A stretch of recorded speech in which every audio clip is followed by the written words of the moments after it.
Welcome to the Planning Commission meeting of March 24th, 2020. We are live here doing this all virtual. We are going to have all public comments come in via my email. So anybody from the start right now until the end, if you have comments, please submit them to my email address, which is bjett, so BJETT at HMBcity.com. We also have the email address coming up on our live screen, which is being filmed local station channel 27 and pcttv.com. So you can go to those two locations for this meeting live. Now I'm going to go ahead and turn it over to Commissioner Benjamin, or Chair Benjamin, and we will start the meeting. Thank you very much, Bridget, and good evening, everyone. It's nice to have you with us virtually. This is a very new experience for all of us, and I hope we are going to make it as familiar and comfortable as we can. We will welcome your feedback, and we'll get started the way we always do. If you would stand, I'm virtually gaveling the meeting into order. If you'll stand and join us for a pledge of allegiance to the flag in your room. I pledge allegiance to the flag of the United States of America, republic for which it stands, one nation, under God, indivisible, for all. liberty and justice for all. Thank you. I knew Zoom would have a good time with that. So, could we please have a roll call, Bridget? Yes. Commissioner Polgar. Here. Commissioner Hernandez. I am present. Commissioner Holt. Here. Vice Chair Reddick. I'm here. And Chair Benjamin. I am here. So we're all here. Yay. All commissioners are present this evening. All right. We have a simple agenda this evening. Barring any requests from commissioners, we'll just proceed in order. And the first item on our list is the approval of the minutes of March the 10th, 2020. Does anyone have any additions or corrections that they want to add in the record? I will just note, I had mentioned to Jill and Bridget earlier today that the discussion of the condition with respect to the wall that was in the draft minutes could be somewhat clarified. The way it was presented in the draft minutes was what was written in the memo. And you may recall that the memo provided us with two alternatives.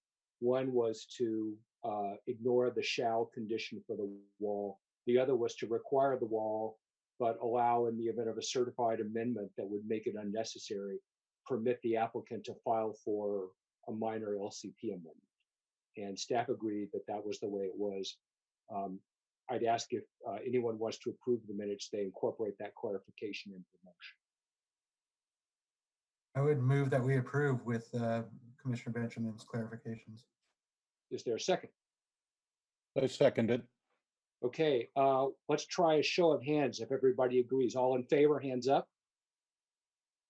Yes, sorry. Who's there? And Sarah, you're in? Yes. Okay, that was, let the record show that was unanimous. Thank you very much.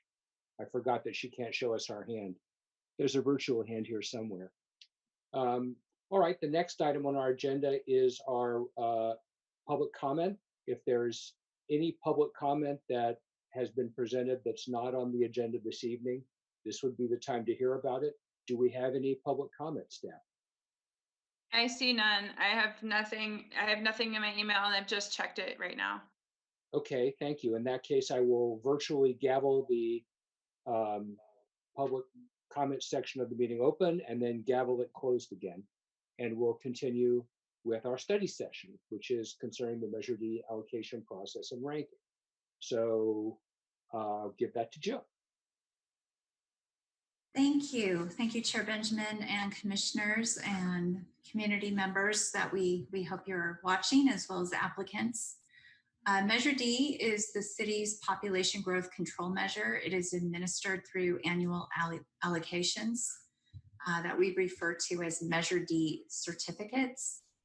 In order to proceed with developing new housing units, they are a requirement Measure D is codified in the city's local coastal program, and specifically a section of the subdivision ordinance requires a process in the event of more applications than allocations are available during January of any given year.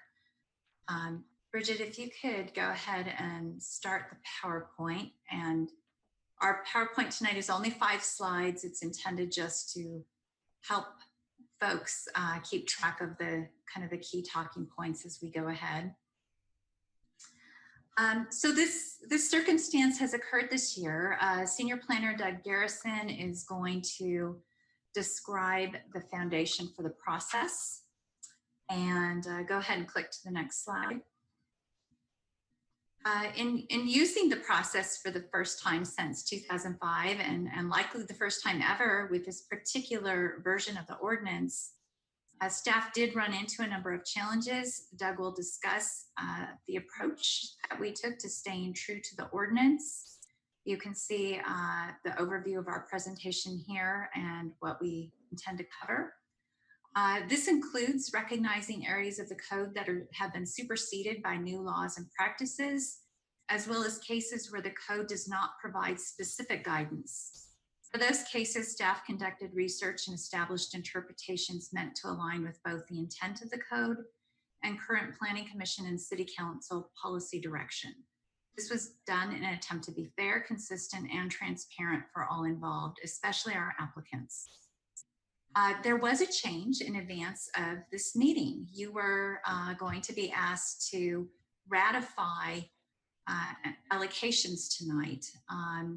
However, an applicant withdrew an application Friday after we had prepared our materials, and that left room for all of our January applications to be granted Measure D allocations. So tonight, the Planning Commission is not being asked to confirm the allocations. Instead, we're suggesting that the Planning Commission consider the materials prepared for this item to hold a study session on the Measure D allocation process and the various points along the way.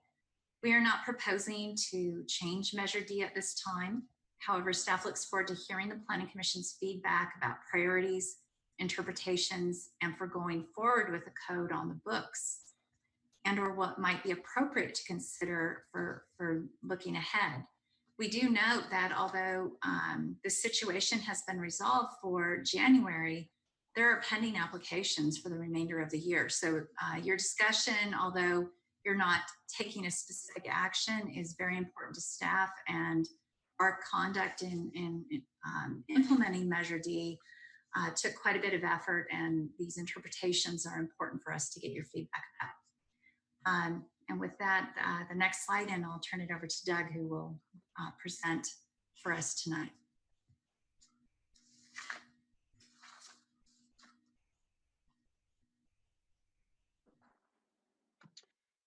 Hello, for the record, I'm Doug Garrison, the senior planner for the city. And a little bit of background, people may be wondering how we got where we are. So Measure D was a ballot measure, citizen initiative from 1999, essentially limits annual population growth to 1%. It's replaces an earlier population growth measure, Measure A. The initiative, the actual ballot language, included amendments to the land use plan, Title 18, the zoning ordinance. The bulk of the changes, however, really went into the subdivision ordinance in, it's kind of a mouthful, but section 17.06, the residential dwelling unit building permit allocation system. I'll just refer that to as section 17.06 through the rest of the evening. So this was all certified by the Coastal Commission in 2009. There's some confusion as to what we're really dealing with here. And I point out the actual ballot measure, the language in that is less than 2 pages. Once we start to apply that to the various ordinances, just in section 1706, it's over 21 pages of language that tells us how to apply Measure D, how to rank applications for Measure D certificates, the point scoring. And nobody's had to use this system none of the current staff have done this. There are some people on the Planning Commission who were here, I think in 2005 or 6 when we went through this the last time.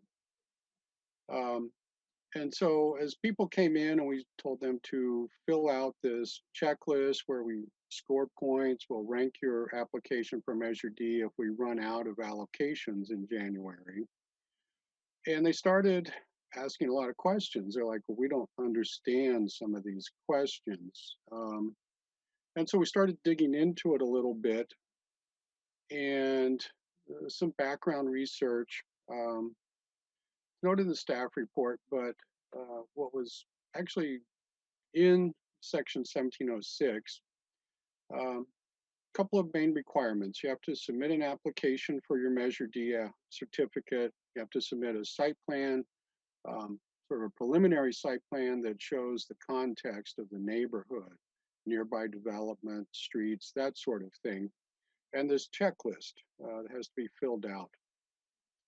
And frankly, none of us really knew where the checklist came from. And there is some language in the ordinance that says that we will rely on green building principles, basically is developed by an organization called Greenpoint.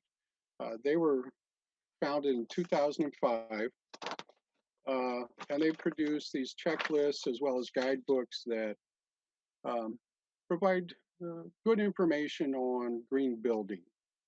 And what the city did was they took an early version of those checklists and guidelines and basically incorporated each individual point scoring criteria into the actual ordinance. And that's why, in part, why this is so difficult right now. And then also included those in the checklist that we use. And so as we started going through these applications and trying to score them, we started digging into it, did a little more research. And it turns out that the Greenpoint checklist has been updated a number of times since then. The most recent one just went into effect in January of this year. Also in the meantime, California Building Code, energy efficiency standards, water efficient landscaping requirements, stormwater control, all of these have been updated by the state and through local government over those years. And so the checklist we're using is a little bit out of date. And in some cases, it's not real clear there's not a lot of guidance on how to interpret some of those questions. And so a couple of examples, they cite home size efficiency. There's no definition of what's a small house, what's a big house. You're kind of on your own. This was all written before ADUs. I think we're ready for the next slide.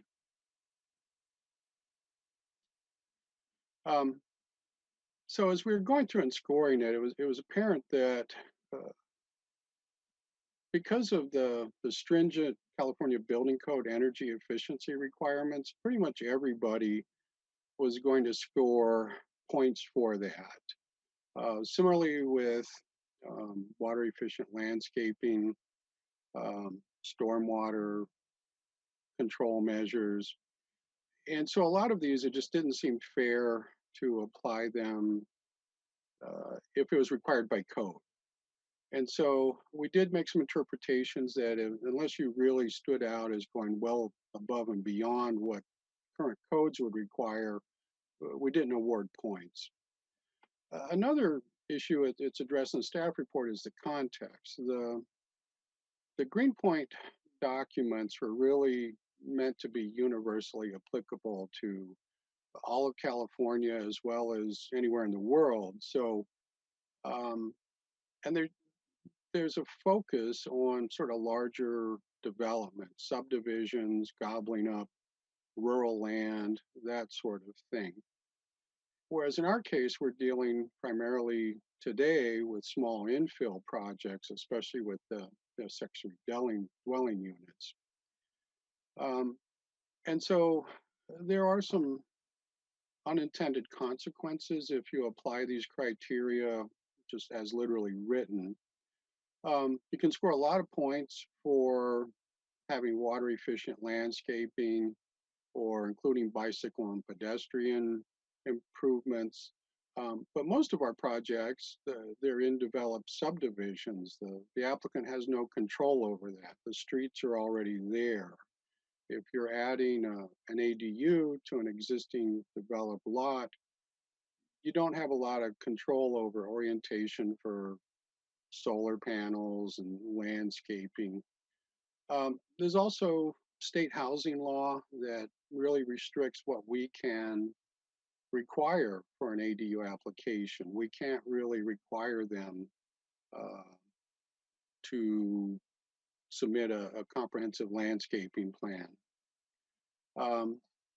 There are other things that sort of supersede this besides the state laws. We also recently adopted a bicycle and pedestrian master plan. We have a town center study coming up to look at Main Street, downtown development standards, that sort of thing. And so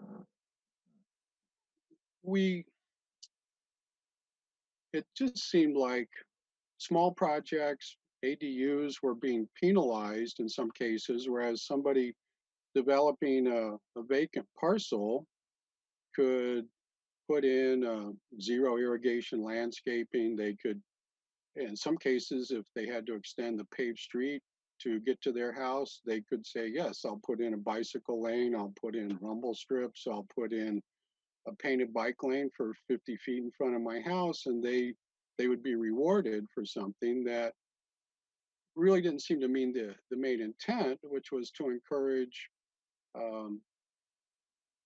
more cluster development in already built up areas where services were available. And that's where Jill had mentioned that we had to make some interpretations. Those are summarized in one of the attachments to the staff report. We wanted to make sure everything was transparent. And there was some record of how we interpreted it. Now, in this case, because as Jill mentioned, all of the applications from January will get a Measure D certificate. That's less important, but it is instructive. And I would recommend that everybody read through that just to get a picture of where we are with this. And so there are some, as Jill had mentioned, some outstanding issues. We have people coming in the counter every day who want to know, can they submit an application for a Measure D certificate? Can they submit an application for an ADU? And the ordinance does not provide clear guidance. If you read it very narrowly, it seems to say you can't even submit a Measure D application after January if the allocation's used up. But on the other hand, there's another section that says the city council, if they choose to, can transfer some allocations from one district to another in September. So last year, we didn't run out of allocations until summer, and it was only a couple of months until September. So we allowed people to go ahead and submit their application, and we would deem it incomplete until the city council decided whether they're issuing Measure D certificates or not. That seems about the fairest approach. That's how we intend to proceed this year. But again, right now, we don't know in September if allocations are transferred, will they be ranked using the scoring system? Is there some preference for applications that were submitted sooner rather than later? And these are all things that we can't really answer tonight. They're out of our hands, but certainly if anybody from the public or the Planning Commission has thoughts on that, I think it's good to get them out in the open, and staff will take all that into consideration and run with it and see where it goes. I think we're about ready for the next slide and to turn it back over to Jill.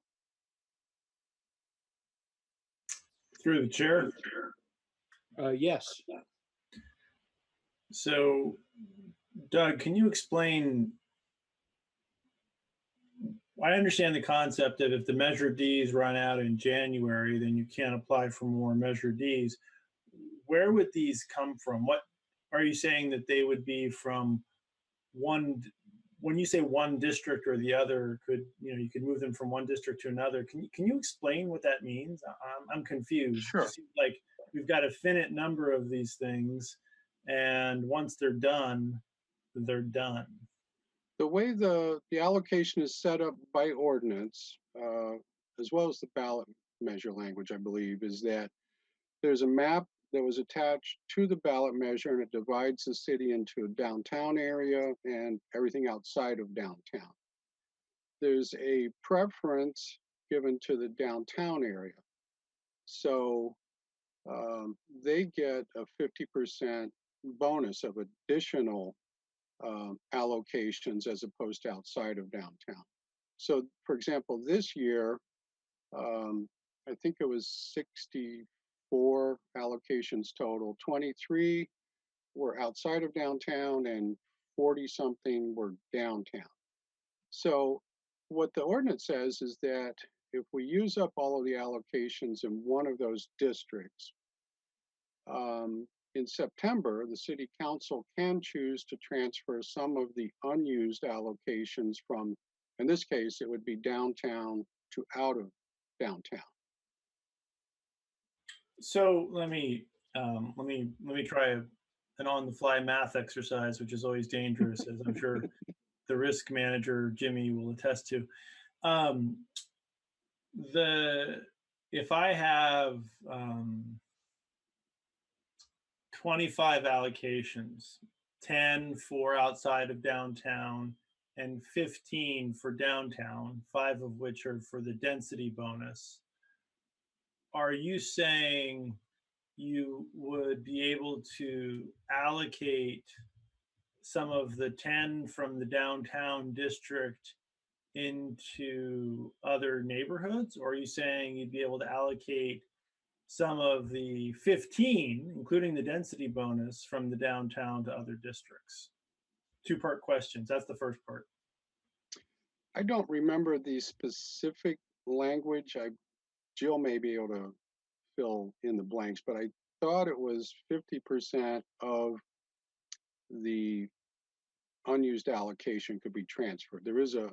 I don't think you can transfer all of them. I don't recall the exact numbers off the top of my head. I just, having gone through the process of Measure D along with Commissioner Polgar I think we went through the 2005 process. My understanding at that time was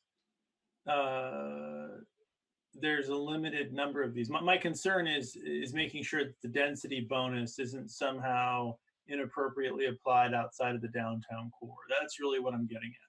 Excuse me, Rick, before we get into, I appreciate the comment. I want to be sure we got through the whole staff report. We get into full discussion after that. That's fine. I just wanted to understand what we're talking about here because I was a little, it was a clarifying question, but yeah, fine, Bill. Jimmy.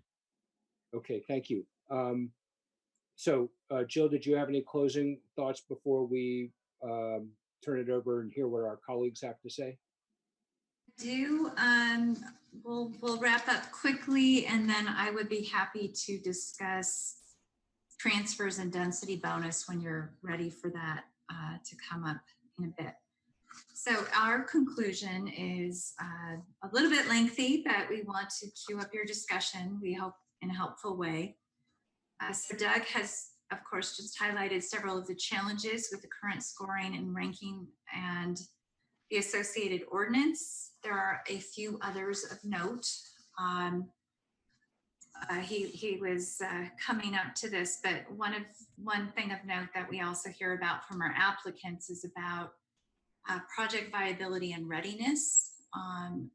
It's a kind of a chicken and egg issue where the Measure D certificate is required in advance of an application, and the Measure D certificate can be kept alive for quite a long time, even with an application that might have a hard time getting through the permit process the way that it was applied for. So these are, there in fact is an application that we noted in your staff report that we have a safety concern about, and it's an interesting matter. And the scoring and ranking criteria did not get at that. We also, and we're not asking for a solution to that tonight. We just want you to be aware of kind of the scope of this. And then one other thing that we were very careful about and noted was with regards to submittal materials. Submittals are very expensive to prepare, and some of the ranking criteria require really beautifully detailed landscape plans, which is, again, not something that we necessarily require of an accessory dwelling unit. So we tried hard to find an even place for applicants to submit so that we had enough information from everyone to do a fair ranking without onerous and inappropriate amount of requirements for their submittals. That said, it made it a little bit difficult to go through because some of the questions are about nice things like, is there a rain barrel? And maybe the plans don't show that yet, but the applicant has checked that box on the checklist. So you saw us write about that in the staff report and how we made assumptions to make that a requirement of development if an applicant is putting that forth in the application. We have also not focused on which proposals would have received allocations and which would not have. We can answer the Commission's questions about any particular scoring or ranking question that you see here. We instead presented this as a more general level for the sake of going forward, because we are not, the city does not require the Planning Commission to ratify the allocations at this point. That said, we had completed all the work, and we think it was actually a fairly rigorous and hopefully useful exercise for you as kind of a beta test. So the focus of your study session is to consider the materials, discuss, provide feedback about the scoring and ranking process presented in the staff report and attachments, including in particular the interpretations. There will be time for public comment, which Bridget Jett will read into the record at the appropriate time as directed by the chair. Bridget, next slide if you can, and if not, it's okay. Oh, there she is. Thank you. And our conclusion in this presentation is that applicants need assurances that the system with the interpretations, which staff believes are essential, will be consistently applied going forward. With the Commission's input, staff will update the application materials and be able to provide better assistance to our applicants who have in some cases expressed concern and frankly a bit of frustration with the scoring and ranking system, as well as with the process overall. And finally, although there may be much to be desired about an update, staff is not proposing to amend the criteria at this time. That could only be brought forward if deemed to be a priority by City Council as part of one of their priorities or something that comes through the city manager for our department's work plan. That said, your discussion will really help us work with our applicants and have really good, clear documentation and an understanding of how to do this over time. So thanks for reviewing these materials, and we look forward to hearing what you have to say tonight. Okay, thank you, Jill. Rick, if there was you want to get back to the clarifying question, or if any of the other colleagues want to be recognized to ask clarifying questions, let's do that before we begin the public comment, and we'll do that before we opine. So any other clarifying question conversation? Thank you. That was no, yes? Rick, I didn't get you. You're good. Okay. In that case, I'd like to virtually open the public hearing and invite staff to share public comments that we have received. You're muted, Bridget. Commissioner Reddick's raising his hand, so I just wanted to make sure we catch that first, and then I can. Thank you very much. Commissioner Reddick, you are recognized. Thank you, Bridget. Thank you, Chair. Doug, thanks for that presentation. One thing that you were very articulate about listing the many of the challenges and obstacles that exist in this now pretty old set of guidelines for the Measure D process. Are all of those things codified in a governing ordinance, or do they exist in maybe in some of them in some less formal fashion? In this case, they are actually in the ordinance, the section 1706 that deals with how you score these applications. Now, what you would see in a lot of similar types of ordinances, it might say you have to comply with the 2016 California Building Code as may be amended from time to time in the future.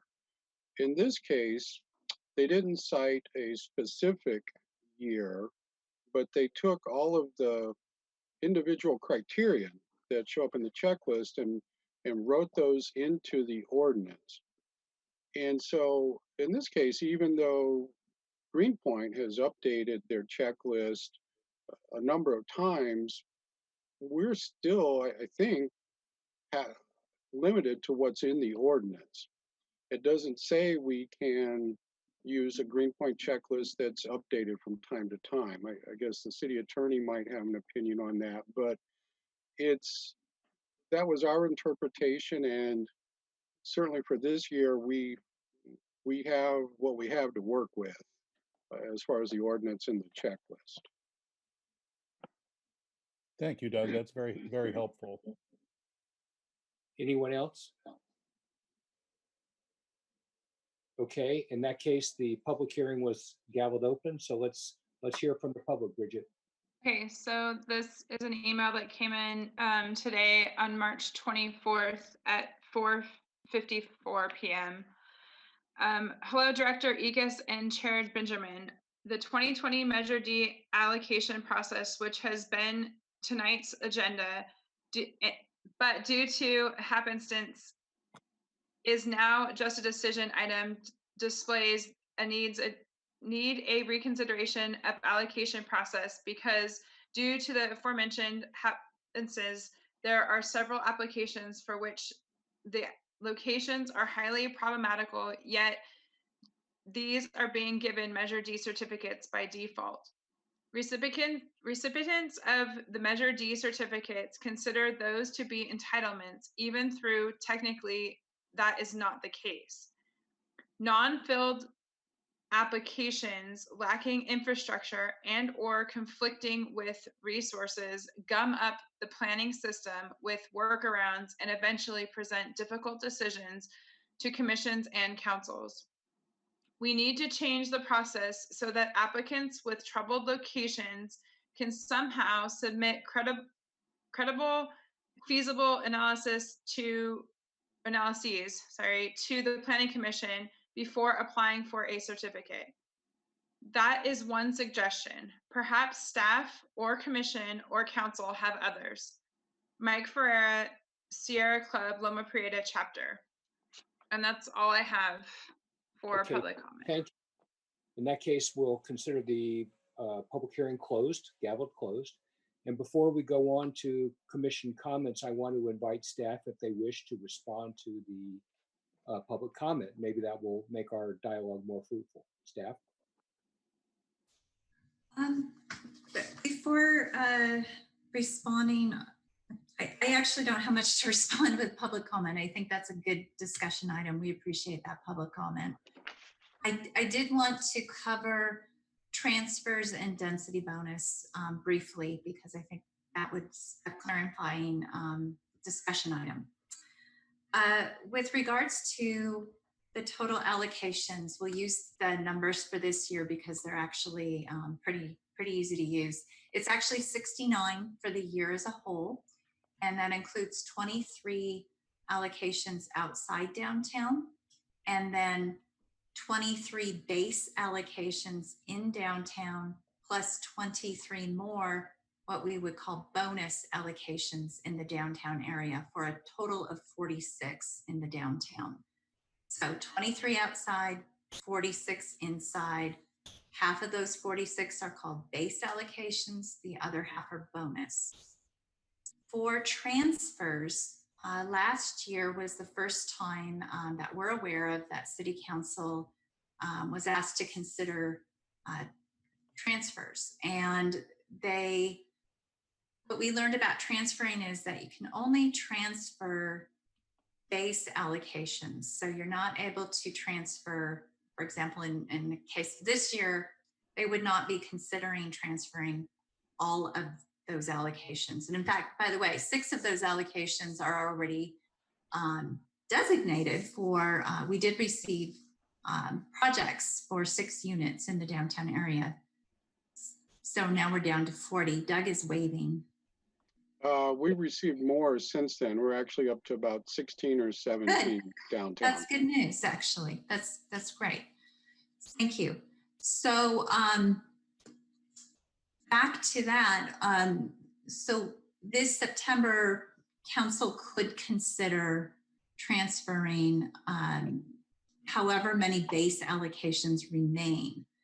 It's their discretion. They don't have to do it. And last year when they did this for the first time, we worked with them to establish a process that was satisfactory to them. There really wasn't anything fully defined in the code. So the process is now to be done by a resolution of City Council. It must be done based on findings, and the findings emphasize transfers that are supportive of more affordable housing types. When they did the transfers last year, they transferred 12 of the base downtown allocations, none of which have been used for downtown. And they specified that they were to be used only for accessory dwelling units, not for houses with accessory dwelling units, but only ADUs where there was an existing residence. And 10 of those were used. So that is our groundwork on how a transfer might work. So this year, we expect additional applications to come in between now and September. And we expect applicants to be hoping that council will transfer allocations to outside of downtown. I'm not sure how many are going to be available to them by that point. And we, of course, are not sure if council is going to be comfortable making those transfers. They were very clear in public forum recently that they are focused on development in the downtown and on affordable housing. So those are their priorities, which is why I reacted favorably to hearing that there were some new applications for downtown allocations. So I hope that explains transfers enough. And then density bonus is a very interesting area. I'll stop. So Commissioner Holt has a question through the chair. No, I don't. I thought that was a hand clapping thing. So oh, I thought you were raising your hand. Okay. How do you, you know, things that some of us new Zoom users don't know how to do yet. So very savvy. Moving on to density bonus. There are 2 kinds of units that are exempt from Measure D allocation requirements. One is replacement units. So that one's pretty obvious. If someone is scraping their home and going to replace it with a new house, they do not need to get another Measure D allocation because it's not an increase in number of housing units. The other is for density bonus units. Density bonus units are specifically exempt from Measure D allocation requirements, and that was written into the ballot language, and it's also codified in the subdivision ordinance as well as the zoning ordinance. So density bonus units is a complex area, and it's meant to cover the units that are in addition to what's going to be developed and qualified for the density bonus. To qualify for a density bonus, a significant amount of affordable housing needs to be incorporated into a project. We don't have a lot of applications like this. In fact, we haven't had one for years. I'm not anticipating anything significant like that outside of the downtown area. That said, we can't predict what might come in onto the counter, but that's how it's codified, and that would be how it would be practiced, whether it's inside downtown or outside downtown. I hope that answered that question, and we'll let you proceed with your discussion. Rick, did you want to follow up on your question? Do you feel like you got what you needed then? So super helpful. Let me double click on the density bonus question, Jill. So the replacement units makes complete sense.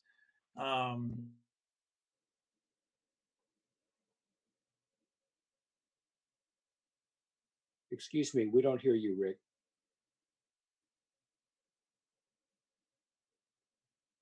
Okay, while he's working on his audio, I'd like to invite other members of the commission who'd like to share their thoughts to opine. Is there anyone who wants to be recognized?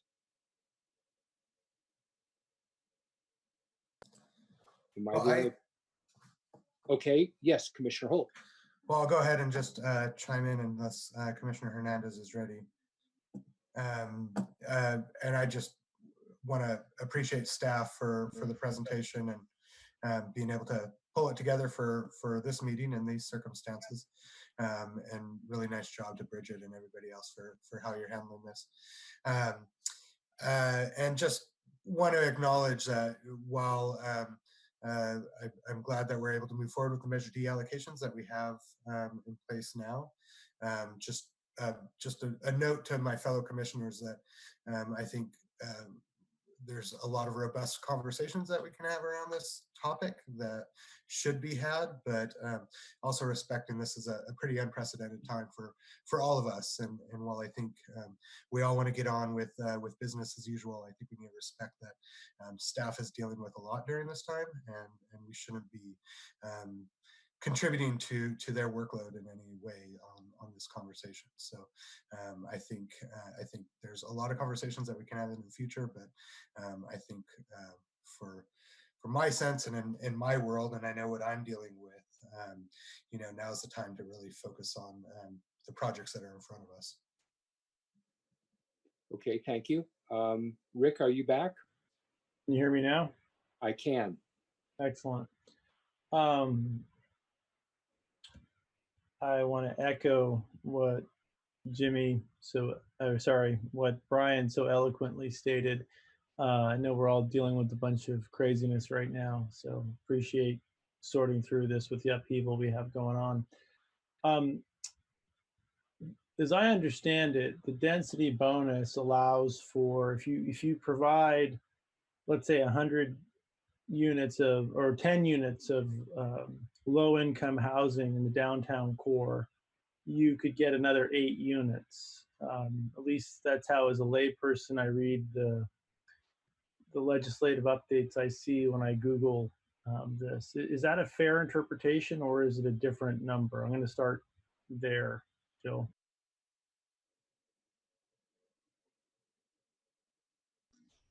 So the density bonus is state law, and the city has its own density bonus ordinance. It's probably a couple iterations behind state law. Sarah Clark with Winter's firm has done some review of this. The maximum density bonus that the city's ordinance could grant at this time, I believe, is consistent with state law. It's 35%. But that would require a deep provision of affordability of different criteria. There's multiple tables in the density bonus ordinance that I just popped it up. I didn't anticipate a deep dive here, so I need to look at the code a little bit. Just to give you a couple of examples. Yeah. Can you hear me? Can you guys still hear me? Yes. Excellent. So that's fine. I'm just trying to understand how the density bonus units work. I'm going back to the concept of transferring. There's this project called Leslie Gardens that is a beautiful project. It sits on Arnold and Main Street, and it's a very large project, which in and of itself would have consumed more than 69 allocations if it was brought forward in like today, right? And so my question is, how does Measure D work in light of a project like Leslie Gardens? Where did the Measure D allocations come from? And if we have a future project like Leslie Gardens, would this be something where you could transfer from future years? Like, how does something like this work? It's more than morbid curiosity. It's actually like we could put a lot more low-income housing, which I'm not debating the value of it. I'm more about, from a policy perspective, how does something like that get accomplished under the current regulations? So, great questions. My understanding of the code, and we'll be clear, we have not administered the code for a project like this. Your current staff has not. And I don't know how Leslie Gardens was implemented in this way. However, the code does include provisions for phasing of Measure D allocations. I think that is something that we need to take a deeper look at, because most of the phasing is related to subdivisions, and most affordable housing does not have a subdivision. It's usually multifamily rental product. So it is not subdivided. So I think we need to dig into that a bit more, because that is certainly a housing type that we've been anticipating that City Council is interested in, and that we've been trying to find appropriate locations for through our land use planning process. Winter has her hand up. Right. Chair recognizes Winter. Good evening. Thanks. Good evening. Yeah, I just wanted to add to what Jill was saying. This area of law has gotten even more complicated with the passage of some new housing legislation over the last few years. Of course, Measure D and Measure A before it was a ballot measure, which creates certain complications in terms of amending it. But the new housing legislation is also, as everyone knows, applying additional pressure to local governments to ensure development. So I'm just echoing what Jill is saying. This is, it's a fairly complicated area, and I don't know when this project was built, if it was before Measure D or before Measure A. But going forward, I think, as Jill says, it's something that the city is going to need to take a look at and thread the needle through all of its various laws, and whether voter enacted or handed down by the state. Thank you. I can't see Commissioner Polgar, so I'll just ask Sarah, do you have some thoughts you want to share with us? Not at the moment, not on this topic, maybe in a little bit though. So I had one more, Jimmy. Oh, I'm sorry. I'm sorry, Okay. Rick, carry on. So I want to just double click on the math problem here. So if you have 69 allocations, 23 outside of downtown, 23 within downtown, and 23 that are tied to the downtown core as a bonus. It seems to me that anytime you transfer anything out of the downtown core, you also need to remove a bonus measure deallocation every time that gets whittled down. As I have sort of read through some of the the language in our city code, is that how that would work? Is every time you move something out of the downtown core, you also remove a bonus measure deallocation, or have you guys not really considered that?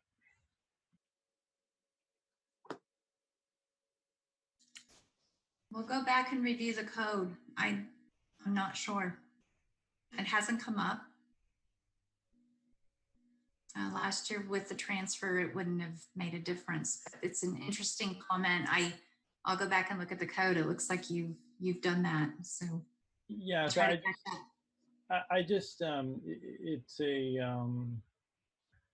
fair use question of like, are we moving things around fairly? To me, if we move something out of the downtown into the downtown, it shouldn't get a bonus. That makes sense. It just also seems that the way the law was, the original Measure D was sort of laid out, anytime you remove something from the downtown, it should also remove the bonus allocation associated with it. So that's the use case that I really want to understand is how do we handle that? Thank you. Commissioner Reddick, Vice Chair Reddick, thoughts? Thank you for that. Yeah, a couple of things I'd like to share. As Commissioner Holt said so clearly a minute ago, I really appreciate the ability of staff to get this work done in how crazy the world has become for us in the month of March. I applaud you for everything that you have done across the board, but in particular, being able to drive the Measure D process to this conclusion. When you look at the checklist and the details of the scoring of the applicants, I imagine that reasonable people could find grounds to quibble here and there over certain things. I'm personally not motivated to do that. I think the judgment that staff has shown there is fine, and I don't see anything there that I would get passionate about or heated about. In terms of differing with your judgment. Secondly, I'm very sensitive to, for this meeting, the staff reports, which the materials that you folks present for us are always first rate, but I thought the staff report for this week and Doug's presentation just a little while ago were especially articulate at capturing the obstacles and challenges that exist with trying to implement this process based on stuff that was codified so long ago without any automatic updates to it. So clearly there is an opportunity going forward to modernize and make more efficient the Measure D allocation process. I my feeling about that, though, and I don't know whether you'll welcome this or despair about it, but I would vote against you guys being the Jill and team taking that on in the near term, just because the world is so nuts right now, and who knows what's going to happen. Maybe yeah, it's probably going to get worse before it gets better. And secondly, I attended the city council priority setting session on March 10th, where the city council, I think, was extremely clear and direct about the importance to them of Jill and team being able to finish the local coastal plan this calendar year. And I think I don't think any of my fellow commissioners would disagree that that's a huge priority for us too. So tempting as it is to maybe dig into the Measure D system, I'd say, let's resist that temptation for the time being. We have to live with a little bit of awkwardness, obviously, but I'd really like to see existing priorities for your work plans with the LCP on the top be able to go forward. Okay. Thank you.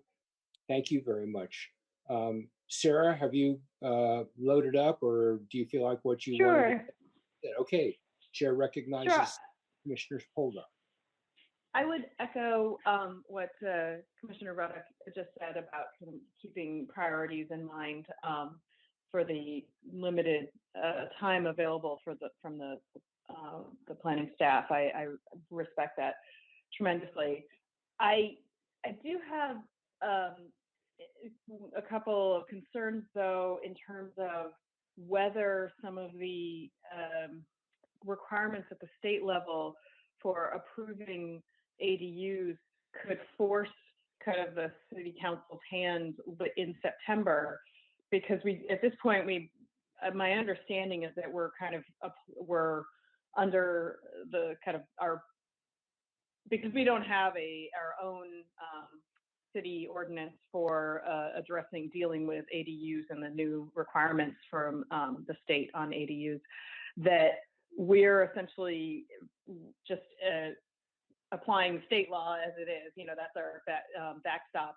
And so, it is, I agree that there's a lot going on, and who knows what's going to happen in terms of applications for ADUs, But I wonder if it could be a situation where there's a lot of ADUs there are a lot of requests for ADUs that take in and transfer from the downtown allotment to out of downtown for September. I recall that from the presentation and from the staff report, that there's this anticipation that there are folks out there waiting or potentially, thinking that's an opportunity or option. So I don't know how those two, whether there's interplay between the two things, but I just, it's something that kind of came up in my mind as a concern for this process, or the kind of the existing circumstances we have with our Measure D review and scoring.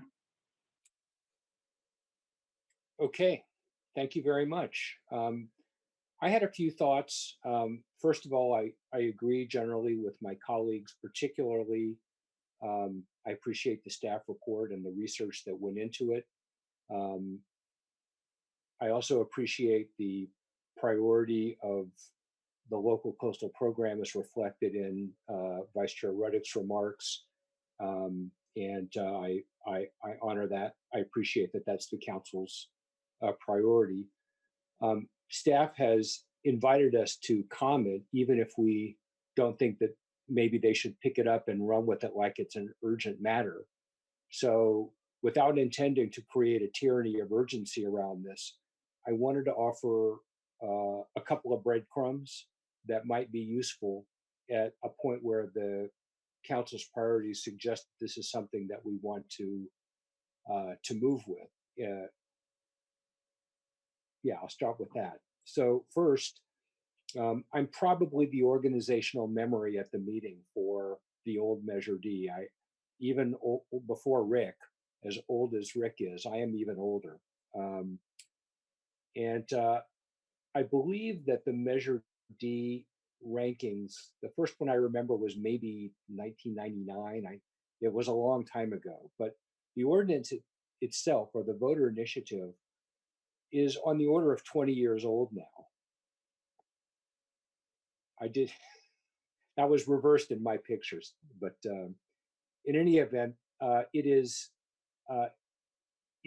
remarkable that an item that's 20 years old could actually be even slightly relevant. So I want to compliment the vision that that the framers of Measure D brought. They have a certain prescience.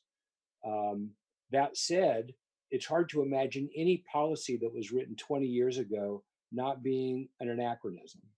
And I think that this ordinance has a quality of that certainly warrants a review. And I think we can anticipate, with respect to the public's desire for stability and consistency in evaluating, that even if we could wave our hands and have a version of Measure D that we all thought was really good, we would all acknowledge that it's not going to be timeless and it's going to be an anachronism of its own at some point in the not too distant future. So I'm not looking for a perfect update when we get around to it. I'm looking for a mechanism that when we update it, we can adapt it as we come to a better understanding. We have qualities that we're looking for now that we didn't have then. For example, in our local coastal program update, the council has defined a downtown core area that does not bear much resemblance to a map that was part of the Measure D project. And it makes sense to me that as we were defining our priorities in Measure D revision at some point in the future, that we design the incentives in that plan to focus the development into what the council perceives as the downtown core area. I also think that we, in our LCP, have recognized the challenge of some of our infrastructure. So while the walkable stuff downtown certainly presents incentives, we would like to incentivize development in that area as opposed to other areas. It might make sense to not have the same incentive to develop something at the outer reaches of town versus sort of closer into town, but not in the downtown core. Some notion, I wouldn't want to necessarily say vehicle miles traveled to get to downtown, but something that reflects that that way of thinking. We know more about hazards, and we know more about issues, and we know more about resources. And while I think the ordinance tries to touch some of those, I think with a staff this capable, maybe when the time comes, we can find ways to say, yes, that might be permitted, but if we had a choice, we'd rather have something that doesn't do that or does do this instead. The public comment we received, and I appreciate that it was read because it was also addressed to me, so that gets me out of an ex parte. Is a I think it's well stated. There I think is a challenge built into Measure D that makes it hard for staff to, and I think staff pointed it out, to prejudge some of the details with respect to the appeal of a particular project, because some of those details may or may not be known at the time a Measure D is applied for. And there is this perception in some quarters that a Measure D is an entitlement, even if it is not.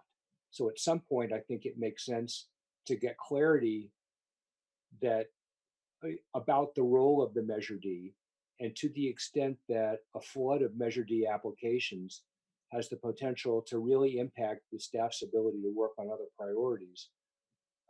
Whether it's feasible to have some kind of initial review without creating some sort of some process that would go beyond what is warranted or permitted as a part of due process. Let me see.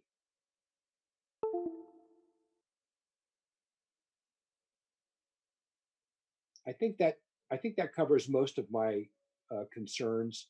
Again, I think it's hard to expect an ordinance that's 20 years old to function well today.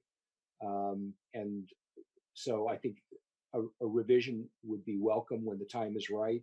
But I agree with my colleagues that we have some bigger challenges in front of us, and the priorities that are articulated by the City Council feel a little bit different than working on this. So I'm content with that. Any other comments? Seeing none, then I'm sorry. Yes, Rick, you go off mute, please. Just wanted to reiterate the point of,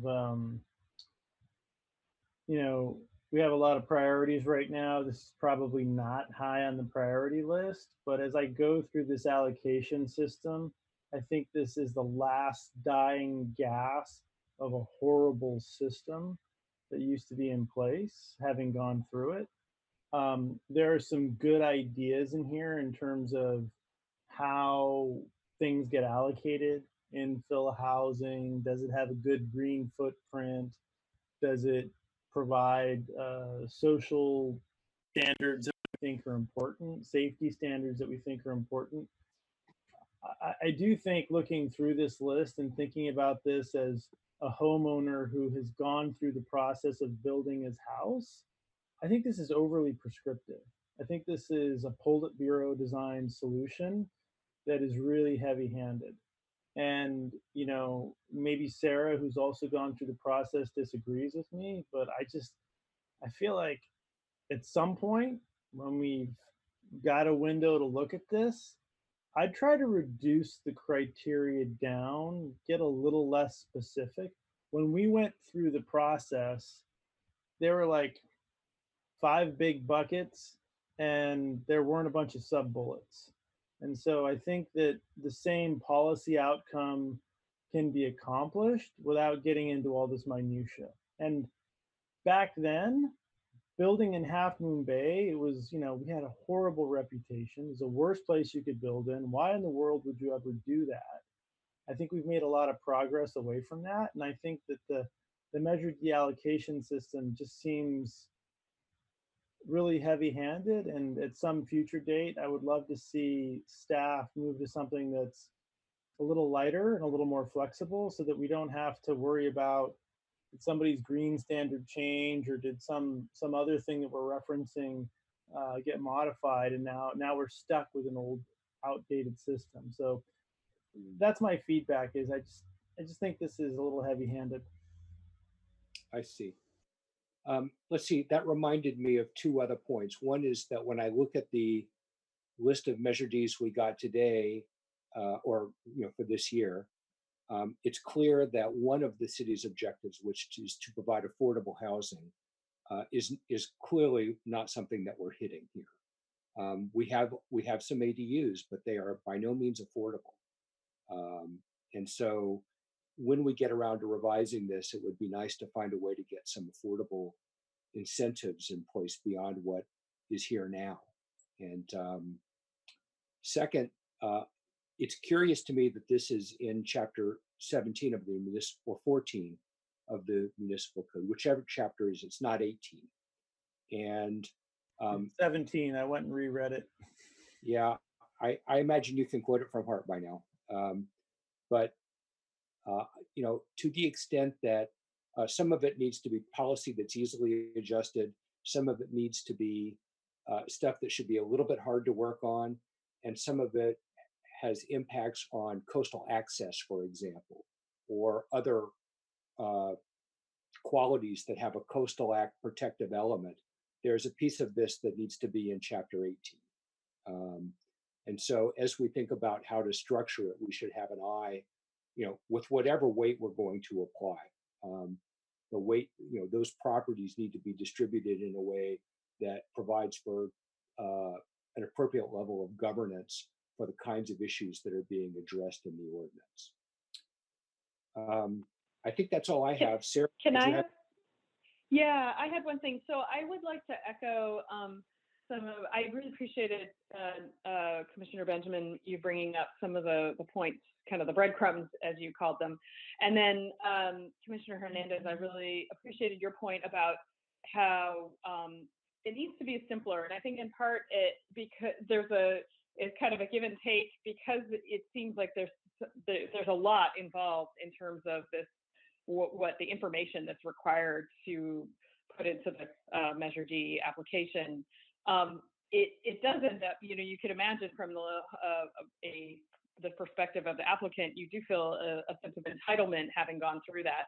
And so there's a weird kind of give and take on that in terms of needing the right information to be able to prioritize effectively, but then also recognizing that this is not actually a permit application. This is a pre-screening essentially to, identify which projects would be appropriate to, or best fit with the goals.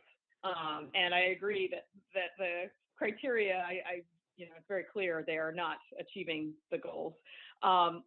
So I do think that having a more perhaps a more flexible and simpler process would be more appropriate to the stage at which these projects are being reviewed. And I do think that it is an issue when you have that kind of one. I think there's one thing that the staff, that I don't remember who raised the issue of project readiness, and that's a big deal when you have a project that could, you know, really aren't going to be ready within a near term, and they are kind of taking up spots. They may look good, but they really aren't ready. And I think I do think that's an important component. And while you can't control everything, there's no, especially nowadays, there's a lot of certainty out there. I do think that's an important consideration in when, at whatever time we can, staff will be able to review this, to factor that in to their consideration. So those are just some additional thoughts. And you know, part of it is based on my experience having gone through it as well. So thank you. So Jimmy, or Commissioner Benjamin, one final comment for staff is, if affordable housing is in fact a priority, if you can come up with a proposal that could be put into a spreadsheet with that it has affordable housing, you know, being a prominent thing that a layperson can understand without having to pull out a slide rule or an Excel spreadsheet to try to figure out, that'd be helpful.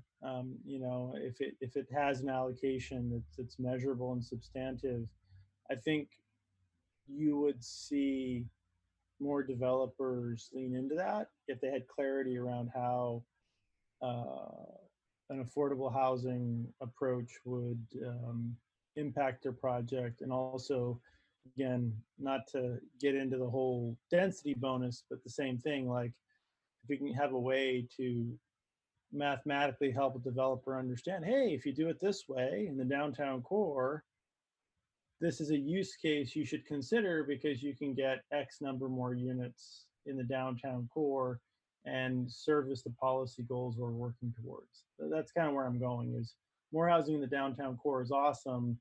Let's convey that in the way the Measure D allocation works, in a way that is comprehensible to most normal humans. Right.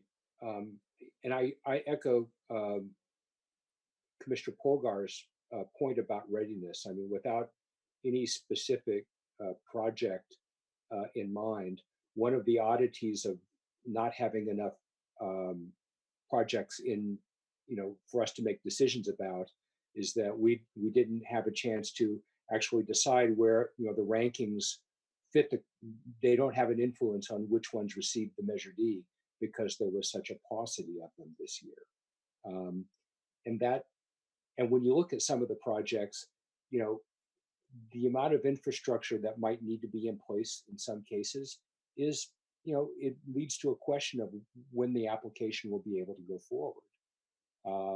So I think that, you know, looking at this as an object case of, did we get the things we wanted? What can we do to change that to get the kinds of things that we, and by we, I mean the city council, is asking for in their priorities. But again, I think that that's a topic for another day. I hope that this has given staff the kind of comments that you hoped for. Did you want to ask any clarifying questions of the commission? Yes, Jill. We'll see if Doug has any as well, but first of all, thank you. Your discussion was excellent, and we really appreciate how thoughtful it was. I would like to just summarize two things. One, what we're going to do next, and two, the direction that we thought we heard. What I think I heard was that you're comfortable with the interpretations that we made in that you saw in the attachment to your staff report. We will use those to update the checklist, and staff will become very well versed in them so that we can consistently support our applicants as they're preparing their applications. I didn't hear anything concerning about not having a Green Points rater come and review these applications. That staff can do this, and the degree of the type of application that we're going to receive for this is appropriate to keep it really simple, and that you appreciated the challenge with that. With regards to potentially working on Measure D in the future, we appreciate, just as I think Chair Benjamin was so clear about, the foundation of it, and that it held up so well for 20 years, and that in fact we got through the checklist, you know, and it we were able to work it out. So that said, what we heard was provide flexibility, simplify it, emphasize and focus on how to use the checklist to reach goals around affordable housing, have some more consideration, or continue to consider, but perhaps in a more thorough way, the presence of infrastructure and the importance of infill. In particular, we can look at how that relates to the town center that has been defined by City Council, and that this code sitting in Chapter 17, which is the subdivision ordinance, really gives it perhaps not the right context for us, and that it could migrate over to our zoning code and be more relevant and connected to Coastal Act requirements around coastal access and coastal resource protection. With that, we will prepare good minutes to reflect this, and you can give us feedback about that. But what we see from this discussion, I'm sure this is not lost on other staff, and we've in fact talked about it in advance of this meeting, is that Measure D can be a really powerful tool to implement your land use plan policy. So the timeline of this isn't the right time to do it, staff agrees with that, but the kinds of input that you've given us are really well aligned with your land use plan and the policy work we've been doing. So we've heard loud and clear from everyone, and no more than ourselves, that we need to get the land use plan done and back to you. So thank you for that discussion. If I missed anything in the summary, let us know now. Thanks. Anybody? Okay, seeing a lot of shaking heads. Doug, did you have any questions or clarifications? Jill invited you to ask. I do not.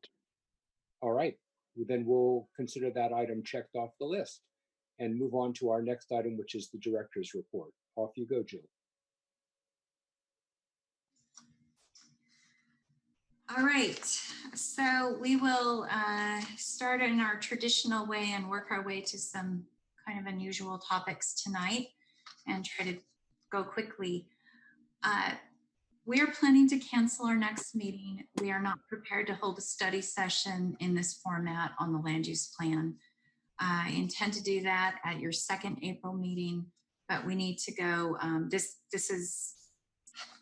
Current situation has been a bit of a game changer, and we're adapting well, and I'll tell you more about that later, but it's been a bit of work. We still have a few items down for May 12th, and we'll have to keep you posted on those. They are noticed. One is an initial study, mitigated negative declaration. I can't recall if we sent you the link. I think we were supposed to do that. It's posted online. Maybe Brittany did it. It's her project. Anybody receive that from us? Okay, we'll get that over to you. Since you're missing a meeting, you're going to really want some reading material, and we have just the thing for you there. City Council on March 17th held a meeting, and they declared the emergency that the city manager brought to them. They also, we're happy to say, acknowledged the housing element annual progress report. So it's already been submitted to the Department of Housing and Community Development. We are one of a few cities that was able to get it done before so many of these meetings have been shut down, and the deadline on those submittals is April 1st. We're really, really pleased to have done that. We were intending to bring the Surf Dune CEQA consultant item to council on April 21st. I'm not sure if that's going to hold or not. We will keep you posted on how that's going. We expected a lot of community input for that item. I don't know if a format like this is appropriate for that, so we'll have to discuss that. The Architectural Advisory Committee of March 19th was canceled. That was going to be a special meeting to review the Hyatt at the library. The Architectural Advisory Committee meetings are going to be set aside until the shelter order is lifted, because the nature of those meetings really can't easily be done in a virtual format. It's a working session with plans on the table, and I think we can proceed with the kind of work that we've been doing with missing those for a little while and then picking back up when we can. The unusual piece of the report tonight is with respect to the shelter order. First, we want to let you know about the most recent action that the city is taking with regards to beaches. We know this is a really big topic. It's been hitting the newspaper next door. We're hearing all about it. So as you hopefully saw today, the city came out with a notification.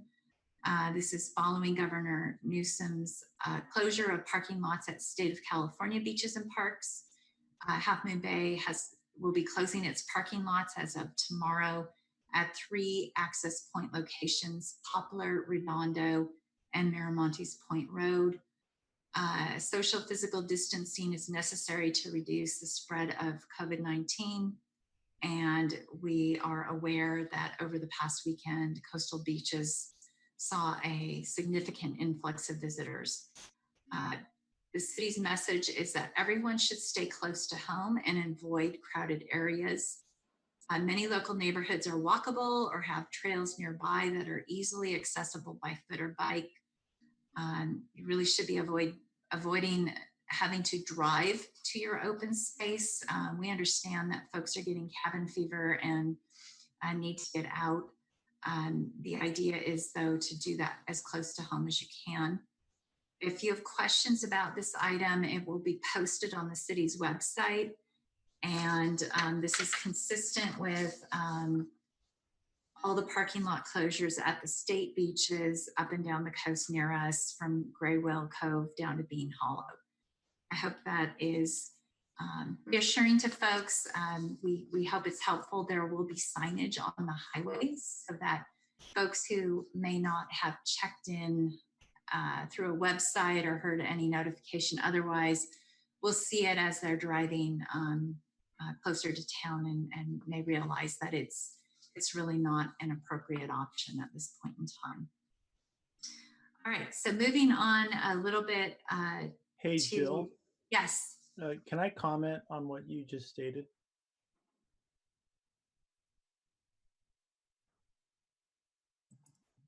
Commissioner Benjamin, you're muted. Beg your pardon. Jill, did you want to get through the rest of it, or do you want to take questions now? Let's talk beaches now, and then we're going to talk about staff and what our department's been up to, because we do get a lot of calls right now about what we can and can't do. Okay, so Commissioner Hernandez and then Commissioner Holt, please. Thank you. I had a chance to briefly speak with the mayor today, and he had expressed some of the concerns about public access. I think that I know we're working, and I know there are a lot of multi-jurisdictional, multi-agency implications here, but I do want to call out Article 2 of the Coastal Act as it's been implemented with respect to public access, in particular Section 30210, which says, we need to provide recreational opportunities shall be provided for people consistent with public safety needs and the need to protect public rights. And so I want to commend the city. We're not in the business of trying to remove access to the beaches for people, but in the event that this interferes with public safety needs and the need to protect public rights, we have to respect that. It's an important part of the Coastal Act. And, I just want to make sure that that's in the record. And I've also shared that comment with the mayor as well. So I just wanted to mention that. Thank you, Commissioner Holt. Yeah, thank you. I want to, thank staff for all their work and for the mayor and the city council and their leadership on this.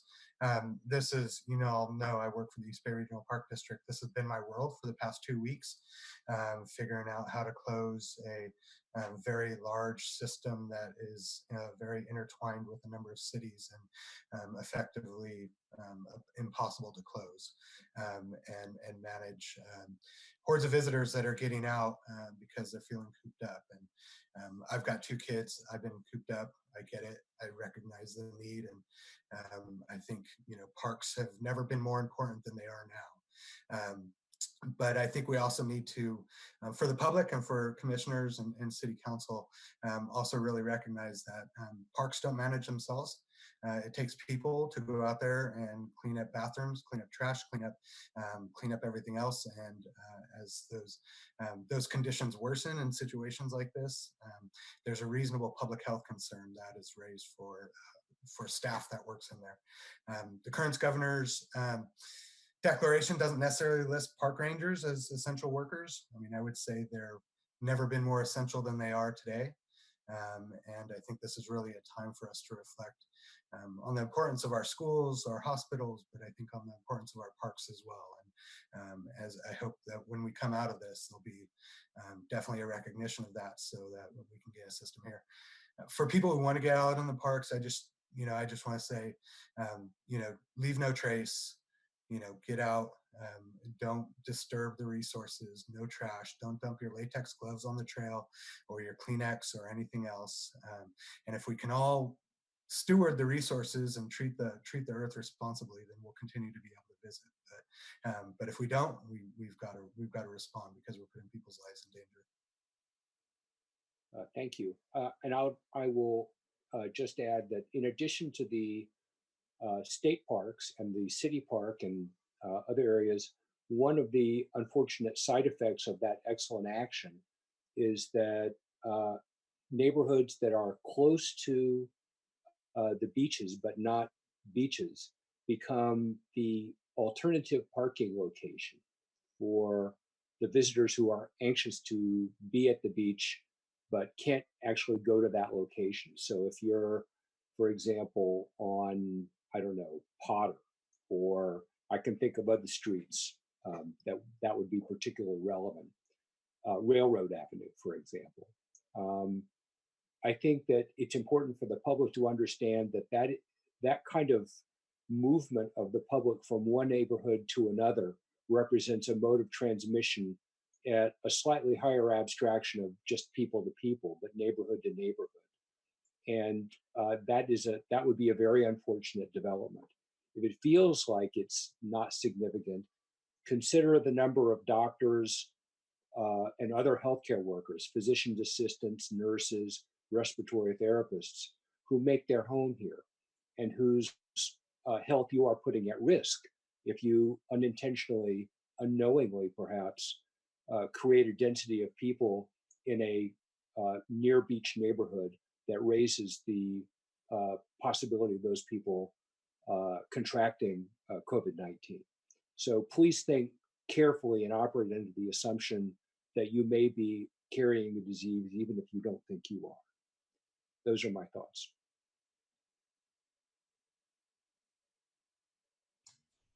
Shall I continue? Please.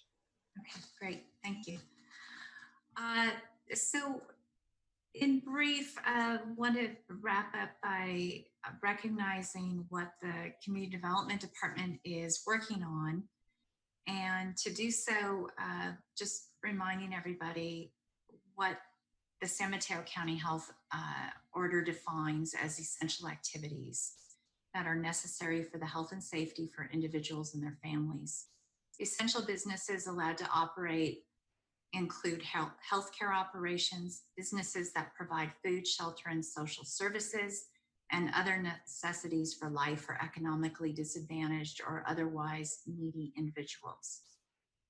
It continues and cites food retailers, pharmacies, childcare, gas stations, banks, laundry businesses, and other services necessary for maintaining the safety, sanitation, and essential operation of a residence.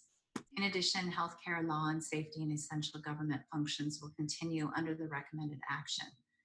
So under essential government functions, this is really the topic that I've been, along with my colleagues who are community development directors and planning directors and building officials, been discussing through, of course, our county, and I'm sure this is going all over the place up and down the state, as to what is an essential service and how do we define that. So we have not all come to the same conclusion in San Mateo County, but there are a number of things that we believe are really important to recognize. And some of the orders that have come through have made references to housing, some have not, but what we are doing is the following. We are accepting new and continuing to process applications for planning and building permits for new residences and necessary improvements, such as water heaters or replacing leaking roofs. So things that are really important to the home environment. We will work on other types of applications if time allows. That said, we are all off-site and sheltering as appropriate. All applications are to be submitted electronically. We have no meetings with our applicants in person. Inspections are being conducted with video and photographs. No on-site inspections will be provided unless absolutely necessary due to life safety matters and according to social distancing and decontamination protocols, et cetera, which are still really not clearly enough defined for, in my opinion, the act of being a building inspector. So this is something that we continue to work on. These continue to be developed. In fact, the local planning directors we're holding a session with an epidemiologist on Friday to further our understanding of risk to staff. Anytime that there is potential risk to staff with the city manager's agreement, we are choosing to be conservative. Despite all of that, we're really busy. Building staff have been very helpful with applicants. They're on the phone a lot. They've been providing professional guidance, reviewing plans. Code enforcement has been able to work remotely. The planners have plenty to do. And in fact, in some cases, city staff are on a volunteer basis supporting local community needs. For example, this Thursday, 2 of our planners, including Doug, will be helping with local food distribution. This will all be according to social distancing and other protocols, of course. I am very proud of our staff. We had a virtual staff meeting today, and I'm really happy to report that everyone is doing well. Everyone is keeping busy and working hard for the city of Half Moon Bay, and we are rowing together. We see this as well in the collaboration and productive spirit of the Planning Commission, as we saw tonight, and thank you all for the work that you put into this session. In fact, this particular format is the first time that we've done this for a public meeting of this type. I think it went well. We'd love your feedback afterwards because the city clerk is preparing to conduct the next city council meeting in a similar manner. So those are my comments for tonight, and we just really thank you for working so hard on our packet. We're sorry it went out so late, but we're proud of it. We got it done, and we just can't acknowledge Bridget's work enough on this. She has been absolutely ready to go on every little twist and turn and thing that we've tried. So thank you very much, Bridget. I'll just take the chair prerogative before inviting other questions to also thank staff. I think you have been absolutely nothing short of heroic in honoring the commission's mission and our ability to safely perform it.